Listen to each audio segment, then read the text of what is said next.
अगर आप एक कॉइन फ्लिप करते हैं तो उसमें हेड या टेल आने की प्रोबेबिलिटी क्या होती है? ऑब्वियसली 50-50, 1/2, 1/2। नाउ लेट अस से हमने पहली बार कॉइन फ्लिप किया, हेड आया, second time head, third time head, fourth time head, fifth time head. तो अब ये इंसानी नफ्सियात है कि अब जब वो 6 टाइम जब वो प्रेडिक्ट कर रहा होगा ना, तो बोलेगा 5 बार तो हेड आ गया, अब टेल आएगा। जबकि छठी बार भी प्रोबेबिलिटी दोनों की 1/2, 1/2 यानी 50-50 है।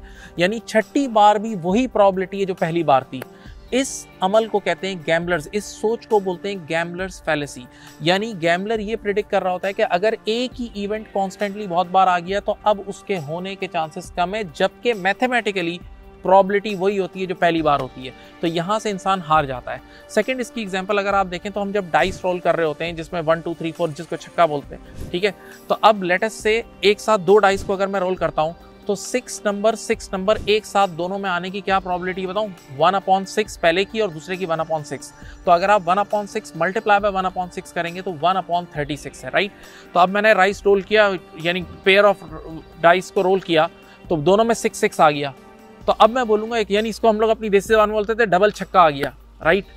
तो अब हम बोलेंगे कि अगली बार यार एक साथ 6 नहीं आ सकता, जबकि अगली बार भी 6 आने की वही प्रोबेबिलिटी है जो पहली बार थी।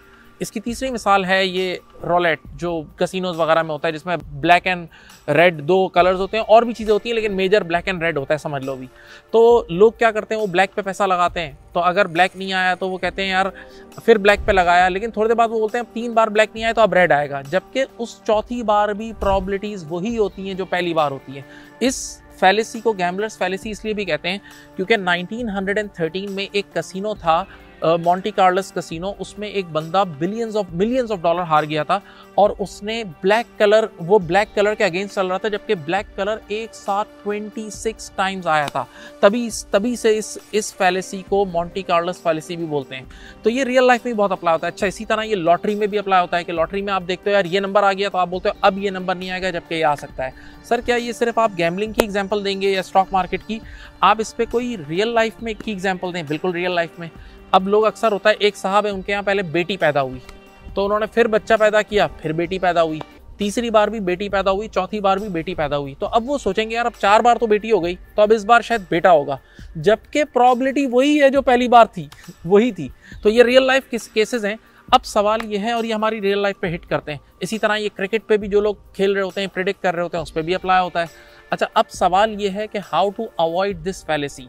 तो इसके लिए एक्सपर्ट्स ने ये लिखा हुआ है कि एक मैसेज अपने जहन को दें कि हर अगला इवेंट दूसरे इवेंट से इंडिपेंडेंट है। ये सोच के खेलें बार बार कि हर आने वाला इवेंट दूसरे इवेंट से इंडिपेंडेंट है। यानी भाई सोचो ना, डाइस जो है वो नॉन लिविंग थिंग है भाई, कॉइन नॉन लिविंग थिंग है, वो उसके अंदर कोई फीलिंग्स थोड़ी है जो वो आ जाएगा, यानी वो बिल्कुल मैथमेटिकली ही चलेगा। तो आप, मेरी रिक्वेस्ट ये है कि उम्मीद है कि आप लोगों को इससे कुछ वैल्यू मिली होगी इस वीडियो से।